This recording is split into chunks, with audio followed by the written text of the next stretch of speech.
President, I did not share classified information. I did not share it. I guarantee I did not. That's not true, is it, Mr. Hur?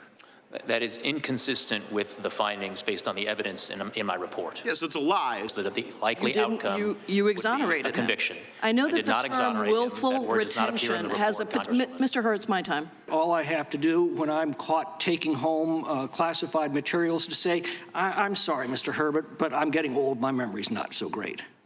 Yeah, Congressman, this is the doctrine that you've established in our laws now, and it's frightening. You cannot tell me you're so naive as to think your words would not have created a political firestorm. What you are suggesting is that I shape, sanitize, omit portions of my reasoning and explanation to the Attorney General for political reasons. No, I suggest that you not shape your report for political reasons, which is what you did. That did not happen, Congressman. That did not happen.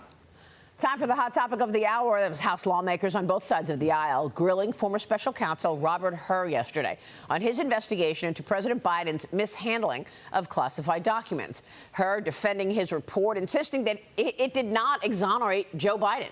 Democrat Congressman Adam Schiff and Hank Johnson both sparring with Hur over his decision to include statements on Biden's poor memory in the report. Watch. You are a Republican, though, aren't you? I am a registered Republican. Yes, sir.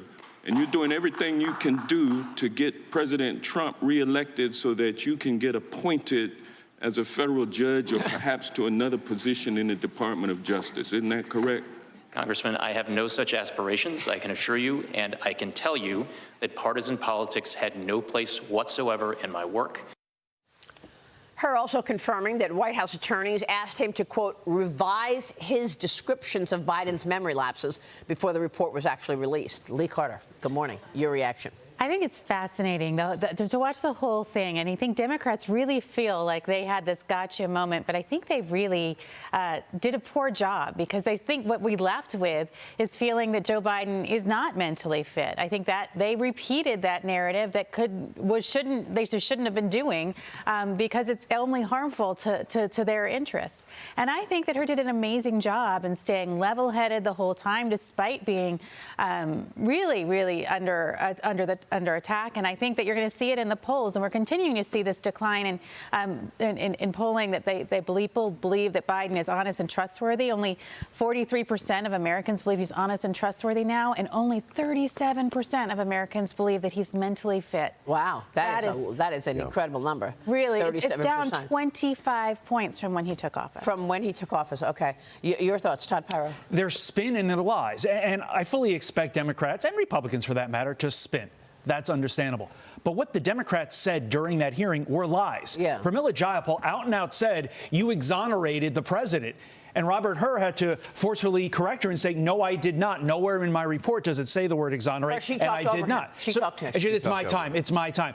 It's not your time if it's a lie. And this notion that he is innocent because of this report, that is not what Robert Hur said. Robert Hur used his own prosecutorial judgment to make the decision that he did not feel like he could get a conviction, probable conviction.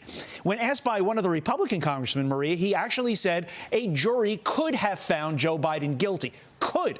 So he even admitted that this is basically his call. He wanted certainty and he didn't bring it. I talked to a number of people who've said he probably should have brought it anyway, even if there was a chance he could lose because of what it would have meant to our political system to not show this favoritism. But at the end of the day, he made that call. And the way the the way the Democrats are trying to out and out lie is abhorrent. And also the White House actually asked Robert Hur to revise his comments on the president's memory lapse. Which is shocking when you think about it. Okay, we read your 350-page report. We don't like it. Yeah. Now change it. So revise it. Yeah. Yeah.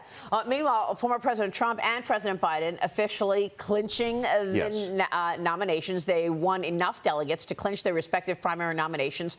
Trump writing this on Truth Social: "It is my great honor to be representing the Republican Party as a presidential nominee. Our party is united and strong and fully understands that we are running against the worst, most incompetent, corrupt, and destructive presidents in the history of the United States."